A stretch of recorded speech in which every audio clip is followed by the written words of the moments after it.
Salut les pirates. Alors, les spoilers du chapitre 1056 sont sortis et c'est tout simplement incroyable. Donc, on va en parler ensemble comme d'habitude. En attendant, avant de commencer, mettez un j'aime pour soutenir la chaîne, abonnez-vous pour rejoindre l'équipage et activez la cloche de notification pour ne rien rater de nos prochaines vidéos. Allez, c'est parti. Du coup, le titre du chapitre serait la Guilde Croisée, faisant référence à une alliance entre corsaires. La cover, quant à elle, va illustrer le retour de Katakuri, qui est très apprécié par nous tous. On le verra avec Oven combattre les membres du Djerma qui cherchaient à s'évader. Donc voilà, autant dire qu'ils sont mal barrés. Alors, le chapitre sera marqué par l'alliance que j'ai évoquée précédemment. En fait, certains des corsaires déchus se sont alliés et ils ont créé une organisation surnommée la Guilde Croisée. Mais le gouvernement a interprété ça comme étant le plan de Buggy et ont assumé qu'il est le leader de la bande. Vraiment, Buggy, voilà, sa chance elle est incroyable. Il a réussi à faire penser au GM qu'il pouvait être le leader de cette alliance. Du coup, c'est sûrement comme ça que Buggy est devenu empereur, et son équipage d'empereurs serait composé de Mihawk et Crocodile officiellement, possiblement Doflamingo et Weevil. Ce n'est pas encore tout à fait confirmé, surtout avec Doffy en prison, mais ce sont les membres qui ressortent le plus dans les spoilers. On a donc un nouvel équipage de Yonko.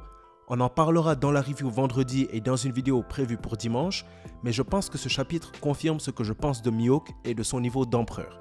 Parce qu'on sait que niveau puissance, Buggy n'est clairement pas le plus fort de l'équipage. Donc, celui considéré par le gouvernement comme le premier commandant sera probablement celui qui aura le niveau d'empereur. Et connaissant les rapports de force chez les corsaires, ce sera sûrement Mihawk. Mais comme je vous ai dit, il y aura des vidéos spécifiques où on parlera de ça et où j'irai plus en profondeur. On apprendra aussi que Buggy a décidé de mettre les primes sur la tête des marines quand même. Donc, probablement des amiraux. Je pense qu'après qu'ils aient essayé de le capturer, il a vraiment pas bien digéré ça et il a décidé de se venger. Donc je pense que ça va être très intéressant de voir ce qui va retomber de ça. Par contre, il nous est dit qu'aucune des primes des ex-corsaires ou des Mugiwara ne sera donnée dans le chapitre, ce que je trouve assez dommage. J'espère que ça sera fait au 1057 parce que ça nous aiderait à mieux évaluer leurs forces. Même si il y a d'autres paramètres comme les actions à l'encontre du gouvernement et la dangerosité, etc. à prendre en compte. Bizarrement, Boa Hancock ne sera apparemment pas mentionné dans le chapitre, ce qui est bizarre vu que dans les spoils, on a eu à peu près tous les corsaires qui ont été mentionnés, donc bien sûr on se demande ce qui a pu lui arriver et ce qui se passe de son côté.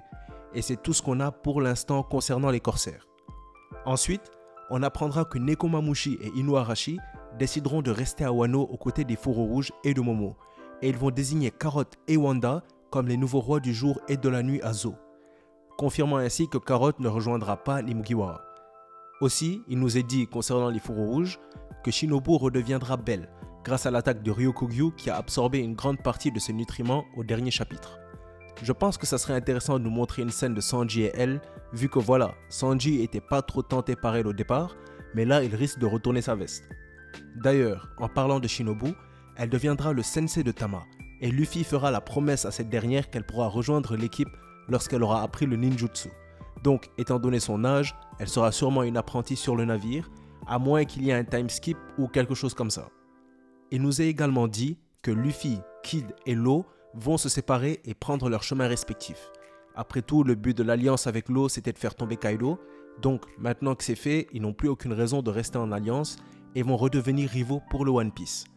Kid, on dit même qu'il quittera Wano et qu'il ira chercher quelqu'un avec une marque de brûlure et que cette personne aurait des informations sur le One Piece. Donc on ne sait pas exactement qui, mais les seules personnes dont je me rappelle avec des marques de brûlure sont Sabo et Aokiji. Donc si vous avez quelqu'un d'autre en tête, mentionnez-le en commentaire, comme ça, ça pourrait nous aider ou nous mettre sur la piste. À la fin du chapitre, on verra apparemment Yamato sur le toit de Wano, qui avait oublié de demander directement à Luffy si elle pouvait les rejoindre. Donc ce qu'elle va faire, c'est qu'elle va poursuivre le Sunny et demandera à Luffy si elle peut les accompagner.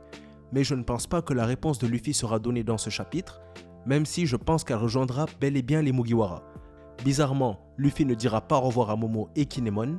Pourquoi, on ne sait pas, Mais ce qu'on sait, c'est que Luffy n'aime pas dire au revoir aux gens qu'il compte revoir un jour. Donc c'est peut-être un signe qu'ils se croiseront bientôt. Il est dit aussi que Caribou sera sur le Sunny. Maintenant, il n'est pas dit s'il s'est infiltré à bord ou si les Mugiwara l'ont volontairement laissé monter. On se rappelle qu'il avait demandé de l'aide à Luffy concernant son évasion de Wano à Udon et il lui a permis de reprendre son énergie en lui amenant à manger lorsqu'il a été éjecté de l'île par Kaido.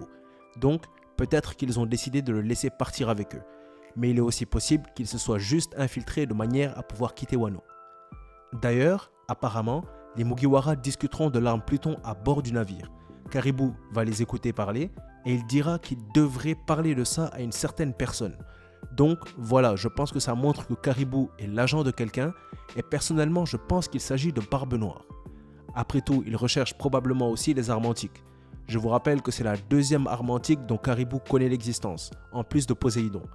Donc, si c'est le cas et qu'il met Barbe Noire au courant, alors il en saura autant sur les armes antiques que nous et il pourrait s'en prendre à Wano ou même à l'île des hommes poissons.